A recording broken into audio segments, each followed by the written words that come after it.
Some prisons in the South used to be literal slave plantations.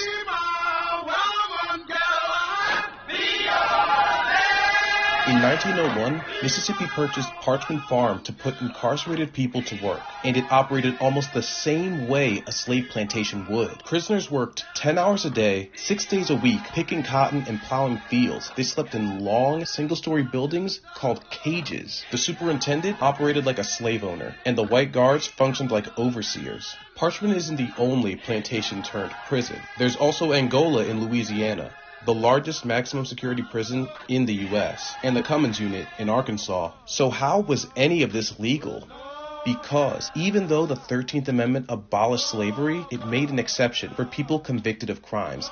They could still be forced into manual labor. So the idea was, if you could get black people in prison, you could put them back to work on plantations. So that's when the black codes were introduced, where black people could get arrested for the most banal things, like being too close to a white person in public, hanging out after dark, or walking without a purpose. In some states, stealing a pig was punishable by up to 5 years in prison. This was as much about devising new ways to enforce a white racial hierarchy as it was about making money. You see, after the Civil War, the South's economy, which depended on slave labor, fell apart. But once Parchman was up and running, the state made about $5 million in today's dollars within 2 years, and it continued to be run like a slave plantation until the 1970s. That history of state violence continues to this day.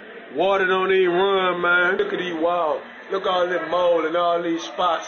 Look at that window, man. You can't even get no air in the window, man. Parchman has recorded dozens of deaths in the last few years, and it's plagued by dismal conditions and violence. Put us in here, man. Look at the flow. As for the black codes, they're still all around us. Sitting in a coffee shop while black, driving while black, sleeping while black. Those are all legacies of criminalizing black people for slave labor.